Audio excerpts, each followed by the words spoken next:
Nepal continues to grapple with the earthquake aftershocks. Last night, rescue operations suffered a massive setback due to sudden rains.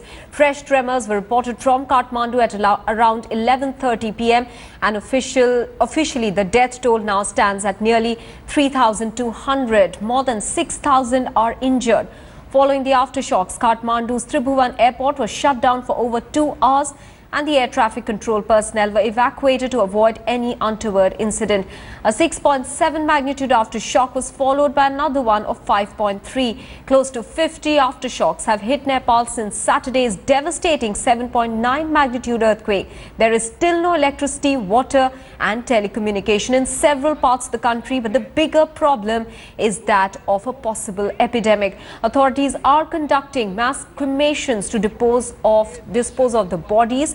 In fact, with Nepal declaring a state of emergency, India has deployed 13 military aircrafts and has also sent medical teams, medicines, blankets and water in this hour of need.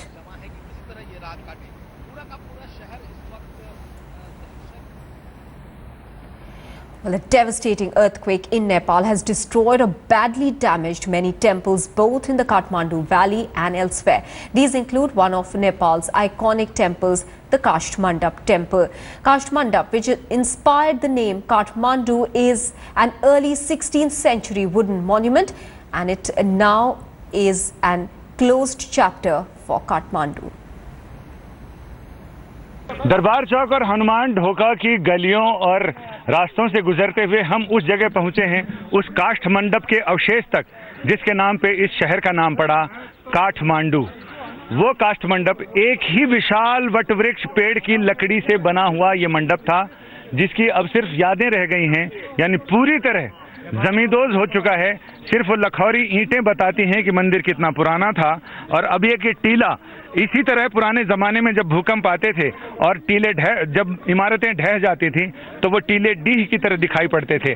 लेकिन यहाँ के बारे में कहते हैं कि जिस समय भूकंप आया उस समय भी यहाँ काफ़ी लोग थे और यहाँ से लगभग ये कितने शव यहाँ से निकाले जा चुके हैं? अभी तक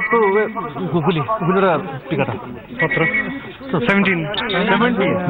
17 बॉडी निकाले, 17 शव यहाँ से अब तक निकाले जा चुके हैं। और अभी भी आशंका है कि इस पूरे इलाके में, क्योंकि शनिवार का दिन था, छुट्टी का दिन था, लोग उस समय अपनी श्रद्धा से इन मंदिरों में आते थे।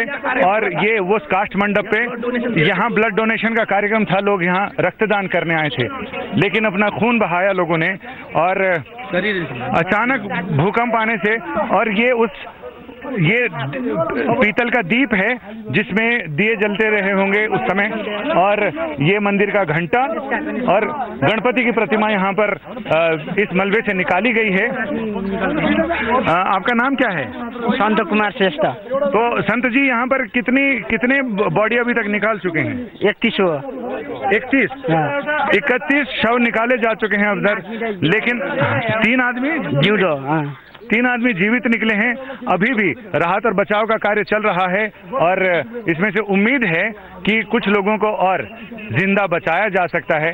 स्नेफर डॉग्स की मदद ली गई है, लेकिन काठमांडू की पहचान, काठमांडू की शान, जिसके नाम से काठमांडू का नाम, जहां से शुरू हुआ काष्ठ मंडप, वो जगह, उसकी हालत अभी ऐसी दिखाई पड़ती है।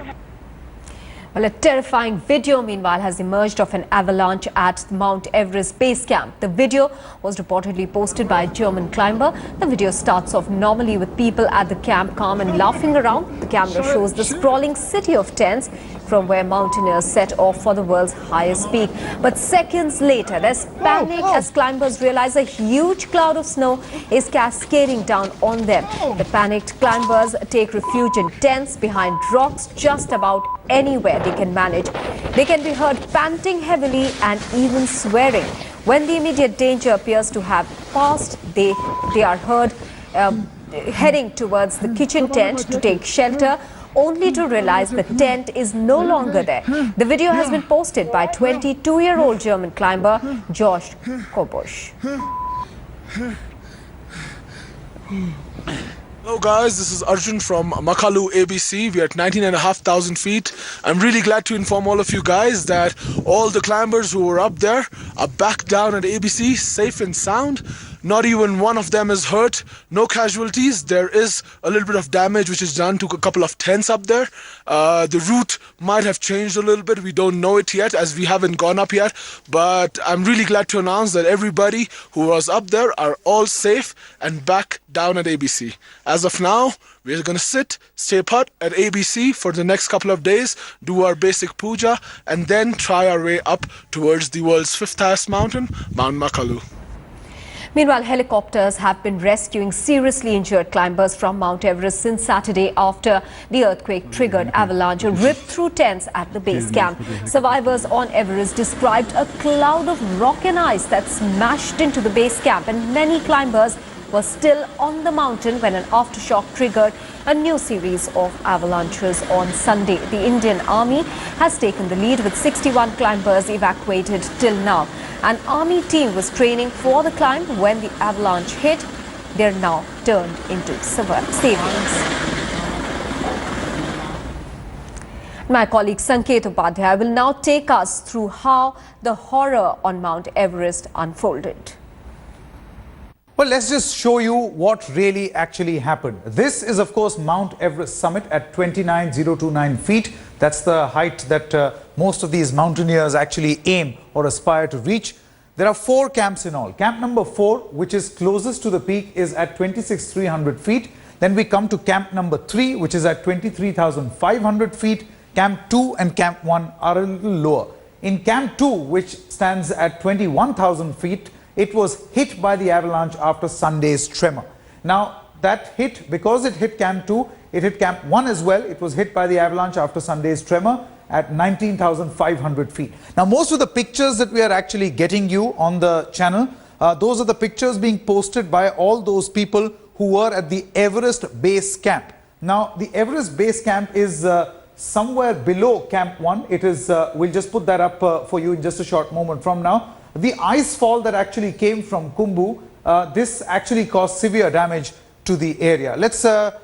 It in fact even claimed 16 lives last year. Let's in fact show you where the base camp is. That's where it is, 17,500 feet. It was worst hit in Saturday's avalanche. A lot of lives have been lost, as has been reported in the past for all those people who were at camp 1 and camp 2. But most of the pictures that you see on the screen now, particularly the terrifying video that we are playing out right now, is actually from the base camp, where a huge cloud of snow, the avalanche, came cascading down, and how perhaps these mountaineers are braving it out at this moment over there, waiting for rescue. Another climber has sent some information saying helicopters are now rescuing climbers and Sherpas from Camp 1 on Everest and back down to base camp, is what he says. In fact, 22 people have died in the deadly avalanche at Mount Everest. The avalanche struck both Camp 1 and Camp 2. Several bodies are still feared trapped at the Everest, and at this crucial juncture, leading by example is the Indian Army. The Army has intensified its expeditions in the area and rescued 61 mountaineers from 18,000 feet altitude.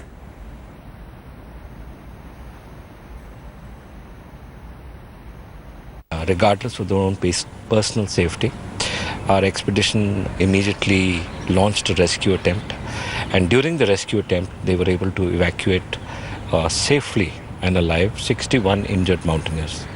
In addition, we were able to evacuate 19 dead bodies of foreign mountaineers, and we shall continue doing all and carrying out all efforts so as to ensure that all mountaineers that we can evacuate will be evacuated. Well, and as relief operations continue in full swing, Headlines Today's Jugal Purohit got us this report from Lamjung, the epicenter of Saturday's earthquake. This is the first aerial sortie over the epicenter. We are flying over the Gorkha district of Nepal, the very area where from the earth shook, the epicenter of this earthquake, 7.9 on the Richter scale, just merely 2 kilometers beneath the surface of the earth.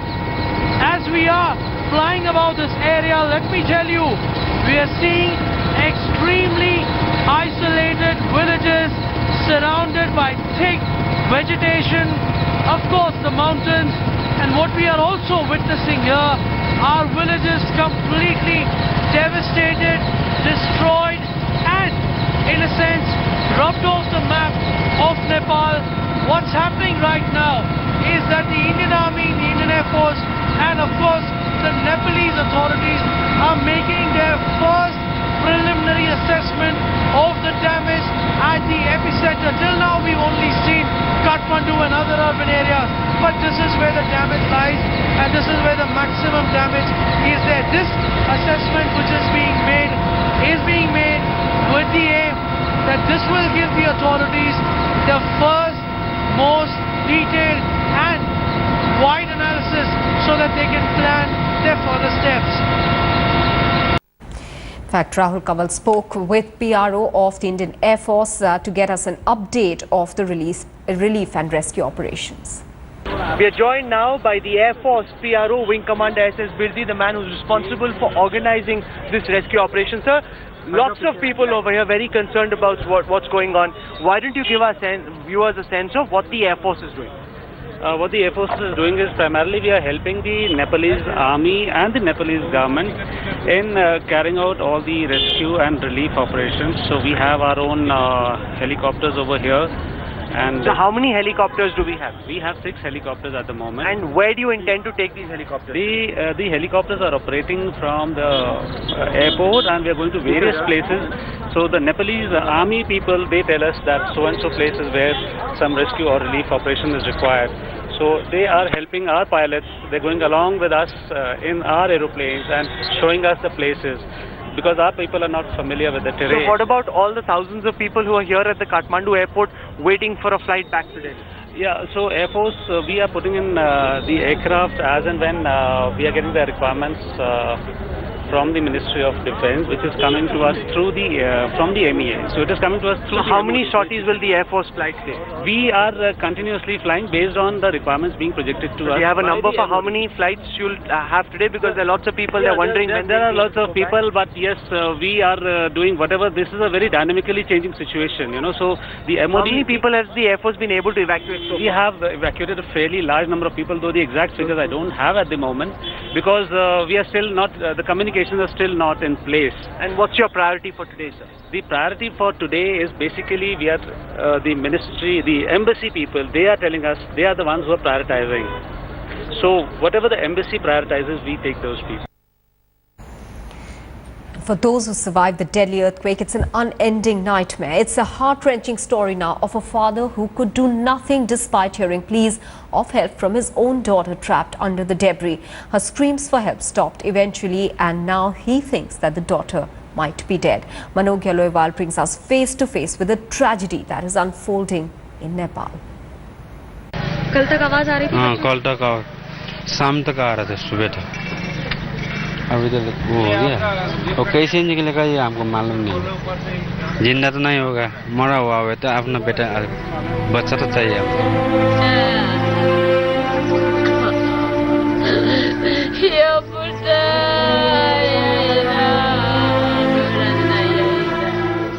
Yes, they're still waiting, hoping against hope.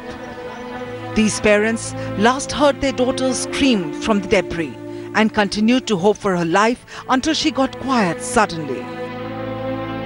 हम बाहर गया था बीवी को लेके hospital में, बेटा बेटी को दुकान पे छोड़ के गया, वापस आ गया तो ऐसे हो गया। अभी तक नहीं निकला, निकालने के लिए कैसे निकलेगा सबसे नीचे, और कैसे निकालेगा उसको कैसे पहुंचेगा मालूम ही नहीं है।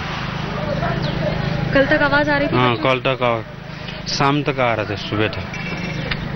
अभी तो वो हो गया, और कैसे निकलेगा ये हमको मालूम नहीं। जिंदा तो नहीं होगा, मरा हुआ है तो अपना बेटा बच्चा तो चाहिए हमको, वो कोई नहीं। And the mother is beyond control, beyond condolences, and completely shattered. These helpless parents could do nothing despite hearing heart-wrenching shrieks from their daughter. And like them, many others are desperately looking for their children in this hour of catastrophe. It took several years in making a home and several years in making a sweet shop. But the bitterness that has been left behind with this earthquake will remain lifelong in the family of these people. Perhaps the most difficult part for them would be seeing the dead bodies of their own children with their own eyes and carrying it on their shoulders for the last rites. With camera person Tapas Berry, this is Manogya Loiwal in Kathmandu for Headlines Today. Now, as Nepal recovers from Saturday's earthquake, focus is shifting to the heart-wrenching tragedies of the aftermath. Sher Bahadur's house in Bhaktapur district of Kathmandu has been reduced to rubble, and there's no sign of his son and daughter who were inside the house. The young couple have been missing since Saturday. Ironically, Sher Bahadur himself is part of the Nepalese army rescue team, which has been digging non-stop for the past 2 days, rigorously clearing the debris littering the area, but the young ones still remain missing. Sher Bahadur, however, remains optimistic about finding his family. अब तो अपना बेटा बहू को ढूंढ रही हूँ, अब किसको ढूंढूं? तो ये तलाश कर रहा हूँ अपने बेटे को, बहू को। क्या इसके भीतर दबे होने की उम्मीद? वो आशंका वही है, इसके अंदर ही होगा। Has suffered its worst calamity in 80 years with massive destruction to life and property. The historic Pashupatinath temple has survived nature's wrath. Manogya Loiwal reports from Ground Zero.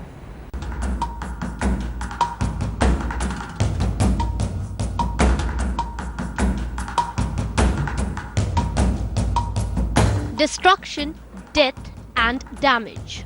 A visual evidence of nature's wrath everywhere. An earthquake leaving a trail of destruction behind.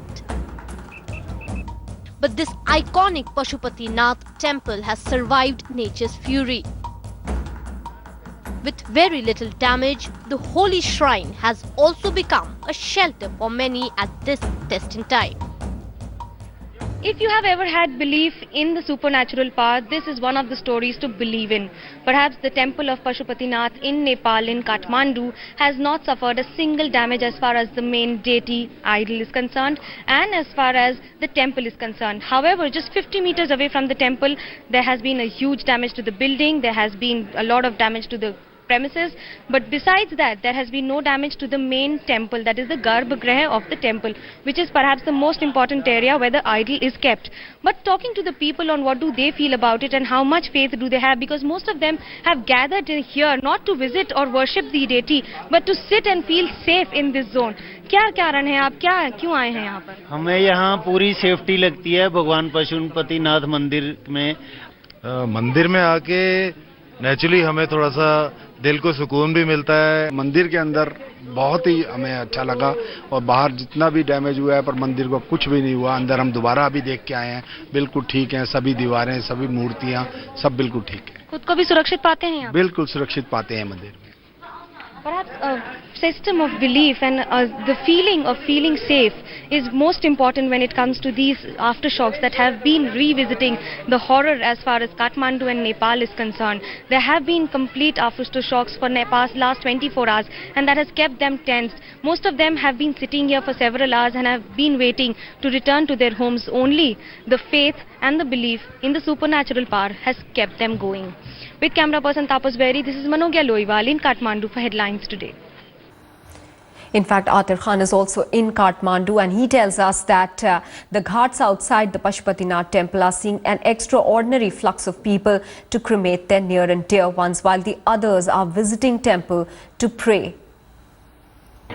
People are continuously coming here for prayers at famous Pashupatinath temple here to seek forgiveness for prayers, and this is the famous World Heritage Site and a very famous icon Pashupatinath temple here at Kathmandu, where you can see that people are continuously coming in. It's been a major disaster. There's fear that there could be more tremors. People are coming here for prayers, and people are really very disturbed since they are unable to sleep. They're out on streets all night. They are not going to their offices. They're not going to their shops. all the businesses have been badly affected. So clearly people are seeking forgiveness here at the Pashupatinath temple, which is also a very famous place, a tourist spot, and also a place where a number of Bollywood and Hollywood films have been shot. But at the moment the people are coming here for prayers. With camera person Vinod, Arthur Khan in Kathmandu for Headlines Today.